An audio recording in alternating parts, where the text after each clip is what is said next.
Hello नमस्ते दोस्तों। कुछ टाइम पहले हमने एक वीडियो बनाया था वर्क फ्रॉम होम जॉब्स, मतलब घर पर रहकर अगर आपको जॉब करनी है तो ऑनलाइन आप कैसे जॉब कर सकते हैं।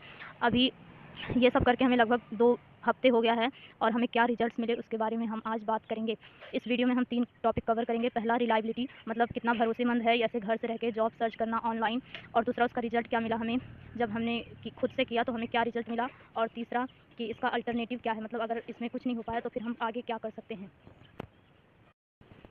जब भी हम यूट्यूब या गूगल पर वर्क फ्रॉम होम जॉब्स के लिए सर्च करते हैं तो हमें इंटर्नशाला, वर्क इंडिया, अपना, नौकरी, इन सब ऐप को फ़ोन में इंस्टॉल करने का सजेशन दिया जाता है और लोग बताते हैं कि यहाँ पे अगर आप वर्क फ्रॉम होम जॉब के लिए देख रहे हैं तो आपको इन ऐप्स में अपनी प्रोफाइल ज़रूर बना के रखनी चाहिए, और अपनी प्रोफाइल कंप्लीट करने के बाद उसमें अपना स्किल ऐड करने के बाद आपको जॉब के लिए देखते रहना चाहिए। और वहाँ पे अगर आपको कोई भी नोटिफिकेशन आता है तो वहाँ जॉब पूरा डिस्क्रिप्शन देख के अच्छे से एलिजिबिलिटी सब कुछ देख के आपको अप्लाई करना चाहिए, और उसके बाद कंपनी की तरफ से या तो आपको कॉल आएगा या मेल आएगा, और उसके बाद आपका इंटरव्यू हो सकता है, कोई टेस्ट हो सकता है, और उसके बाद आपको जॉइनिंग लेटर मिलता है और फिर आपको जॉब मिल जाती है।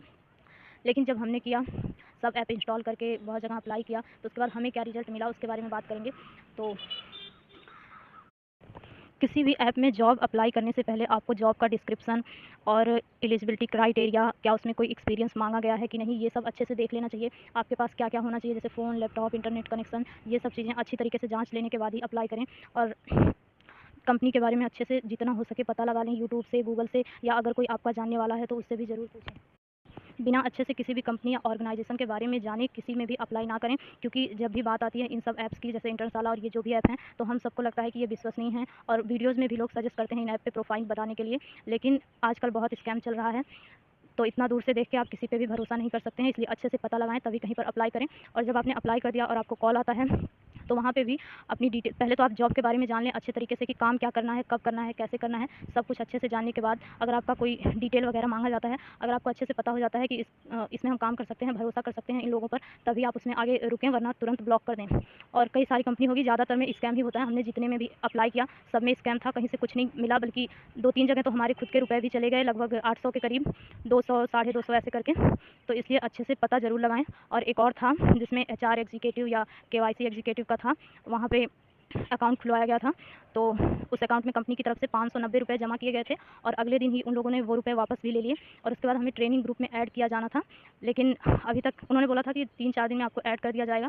तब हमने एचआर से पूछा तो एचआर ने बोला कि उनको खुद ग्रुप से हटा दिया गया था, और अभी तक कई दिन हो गए कोई ट्रेनिंग ग्रुप में ऐड नहीं किया गया। कंपनी की तरफ से जो हमें ऑफर लेटर आया था उसको जब हमने किसी को दिखाया जिसको पता है इन सब के बारे में, तो हमें पता चला कि ये कोई ऑफर लेटर जैसा है नहीं, क्योंकि इसमें ना तो जॉब के बारे में कुछ लिखा है, मतलब वो असली नहीं लग रहा था। दिखने में तो अच्छा था, कंपनी का लोगो, पूरा एड्रेस और सब कुछ लिखा था। तब हमने उम्मीद छोड़ दी थी और उसमें कुछ हुआ भी नहीं, और उसी के लिए हमें फ़ोन भी आया था। जैसे हमारा एक्सिस बैंक में अकाउंट खुलवाया था कंपनी वालों ने, तो हमारा जो नज़दीकी ब्रांच है वहाँ से बैंक मैनेजर का कॉल आया था, और उन्होंने पूछा कि आपने ये अकाउंट खुद से खुलवाया है या किसी के कहने पे खुलवाया है, और आप इस समय क्या करते हो, पढ़ाई या बिजनेस, क्योंकि उस अकाउंट में 10,000 रुपये मेंटेन करने होते हैं। तो हमने बताया कि ये कंपनी की तरफ से खुलवाया गया था। वो लोग बोल रहे थे कि आपकी सैलरी आएगी इस अकाउंट में, तो उन्होंने बताया कि सावधान रहें, ये सब स्कैम होता है, और 6-7 केस उस ब्रांच में हो चुके हैं जिसकी छानबीन पुलिस कर रही है। वो बता रहे थे कि अकाउंट मैपिंग के नाम पे वो लोग आपसे आपका अकाउंट नंबर, आधार नंबर, सब डिटेल्स ले लेंगे, और आपका जो फ़ोन नंबर है उसको चेंज करके अपना फ़ोन नंबर लगा लेंगे। फिर आपके पूरे अकाउंट का कंट्रोल उनके हाथ में हो जाएगा, और उसके बाद आपके साथ कुछ भी हो सकता है। इसलिए किसी को भी अपना डिटेल्स शेयर ना करें। तो हमने पूछा कि सर अगर मैपिंग करवानी हो तो ब्रांच में विजिट करके भी कराया जा सकता है। वो बोले हाँ, लेकिन स्कैम ऐसे ही हो रहा है, इन सब चक्करों में ना पड़े। अब बात करते हैं कि इसका अल्टरनेटिव, मतलब विकल्प क्या है। अगर ये सब स्कैम है और यहाँ पे अप्लाई करके भी कुछ नहीं मिलने वाला, बल्कि आप स्कैम का शिकार हो सकते हैं, तो फिर क्या किया जाए। तो सबसे अच्छा है कि हमें घर से बाहर जाना चाहिए। अगर आप शहरों में जा सकते हैं जहाँ बड़ी बड़ी कंपनियाँ हैं, ऑर्गेनाइजेशन हैं, वहाँ पे जाके खुद से जाके आपको पता करना चाहिए जॉब ओपनिंग के बारे में, और वहाँ पे सब कुछ पता करके अप्लाई करना चाहिए। अगर वहाँ पे आप सेलेक्ट होते हैं तो आपको जॉब मिल जाएगी। ये सब इतना आसान नहीं होता है, लेकिन फिर भी प्रयास कर सकते हैं। दूसरा, अगर आप घर से बाहर, मतलब शहर में नहीं जा सकते और आपको गाँव में ही रहना है और यहीं पे कुछ काम करना है, तो ये आइडिया हो सकता है कि जो हमारे आसपास मार्केट होते हैं वहाँ पे बड़ी-बड़ी जो दुकानें होती हैं, कपड़े की, मेडिकल स्टोर की, और बहुत सी ऐसी दुकानें आपने देखी होगी जहाँ पे वो लोग लोगों को काम पे रखते हैं। उनकी बड़ी दुकान होती है, वो अकेले नहीं चला सकते, तो ऐसी जगहों पे जाके आप पूछ सकते हैं, पता कर सकते हैं और वहाँ पे काम कर सकते हैं। धन्यवाद।